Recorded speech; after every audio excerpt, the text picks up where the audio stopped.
એક શેઠ બસમાંથી નીચે ઉતર્યા. તેમની પાસે થોડો સામાન હતો. તેણે આજુબાજુ જોયું તો તેને એક મજૂર દેખાયો. શેઠે તેને બોલાવ્યો અને પૂછ્યું, આ વસ્તુને મારા ઘર સુધી લઈ જવા માટે તું કેટલા પૈસા લેશે?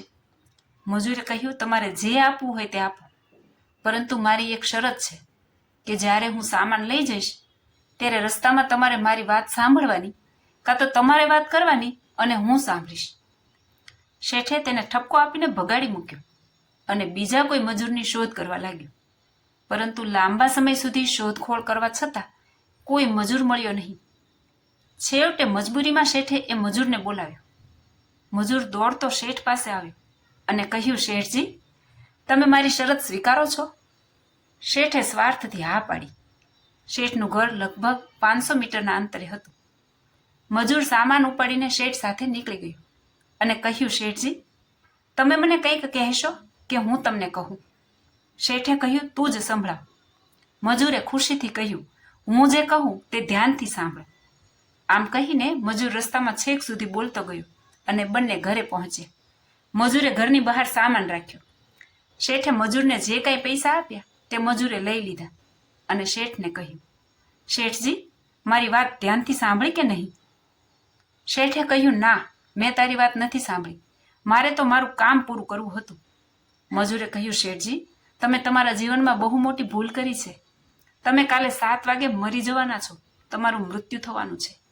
શેઠ ગુસ્સે થયા અને કહ્યું, મારે તારો બકવાસ નથી સાંભળવું. તું જા અહીંથી, નહીતર મારે તને મારવું જોઈશે. મજૂરે કહ્યું, મારો કે ન મારો, કાલે સાંજે તમારું મૃત્યુ તો થવાનું જ છે. હજી મારી વાતનું ધ્યાન રાખજો. આ સાંભળીને હવે શેઠ થોડા ગંભીર બન્યા અને તેણે કહ્યું, બધાએ મરવાનું છે. જો કાલે સાંજે મારું મૃત્યુ હશે તો તે ચોક્કસ થશે. હું તેના માટે શું કરી શકું? મજૂરે કહ્યું, તેથી જ હું તમને કહી રહ્યો છું કે તમે મારી વાત ધ્યાનથી સાંભળો. શેઠે કહ્યું, ઠીક છે, હું તારી વાત ધ્યાનથી સાંભળીશ. મજૂરે કહ્યું, જો તમે મૃત્યુ પછી ઉપર જાશો ત્યાં તમને પૂછવામાં આવશે કે હે માણસ, પહેલા સારા કર્મોના ફળ ભોગવવા છે કે ખરાબ કર્મોના ફળ? કેમ કે માણસ પોતાના જીવનમાં પુણ્ય અને પાપ કરે છે. તો તમે કહેજો કે હું ખરાબ કર્મોના ફળ ભોગવવા તૈયાર છું, પણ હું મારી પોતાની આંખોથી પુણ્યના પરિણામો જોવા માંગુ છું. આટલું કહીને મજૂર ત્યાંથી ચાલ્યો ગયો. બીજા દિવસે સાંજે બરાબર 7 વાગે શેઠનું અવસાન થયું. શેઠ ઉપર પહોંચ્યા ત્યારે યમરાજે શેઠને પૂછ્યું, પહેલા પાપનું પરિણામ ભોગવવા માંગે છે કે પુણ્યનું? શેઠે કહ્યું, હું પાપનું પરિણામ ભોગવવા તૈયાર છું, પરંતુ મેં મારા જીવનમાં જે પણ સારા કાર્યો કર્યા છે તેનું ફળ હું મારી આંખોથી જોવા માંગુ છું. યમરાજે કહ્યું, અમારી પાસે અહીં એવી કોઈ વ્યવસ્થા નથી. અહીં બંનેનું પરિણામ ભોગવવું પડે છે. શેઠે કહ્યું, તો પછી મને પૂછ્યું કેમ? અને પૂછ્યું છે તો તેને પૂર્ણ કરો. પૃથ્વી પર અન્યાય જોયો છે, પણ અહીં પણ અન્યાય થઈ રહ્યો છે. યમરાજે વિચાર્યું, આ વાત સાચી છે. આવું પૂછવાથી અનેક લોકો મુશ્કેલીમાં મુકાય છે. મારી પાસે કોઈ એવી શક્તિ નથી કે આ જીવની મનોકામના પૂર્ણ થાય.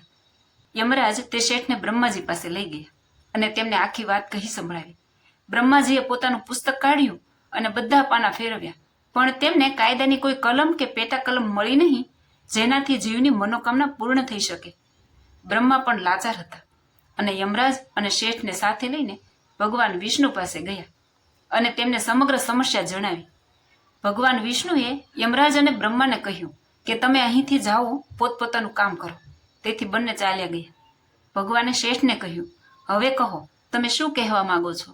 શેઠ બોલ્યા, અરે પ્રભુ, હું શરૂઆતથી એક જ વાત કહેતો આવ્યો છું કે હું પાપનું પરિણામ ભોગવવા તૈયાર છું, પણ પુણ્યનું પરિણામ મારી આંખે જોવા માંગુ છું.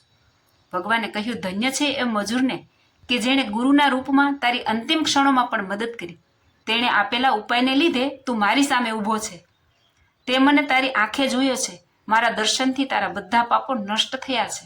આનાથી વધારે પુણ્યફળ શું હોઈ શકે? મિત્રો, વાર્તાનો સાર એ છે કે આપણને કોઈ પણ સ્વરૂપમાં ગુરુ મળી શકે છે. આપણે ગુરુને ધ્યાનથી સાંભળવા જોઈએ. જીવનમાં કઈ વસ્તુ ઉપયોગી થશે તે આપણે ક્યારેય જાણતા નથી. જય સ્વામિનારાયણ.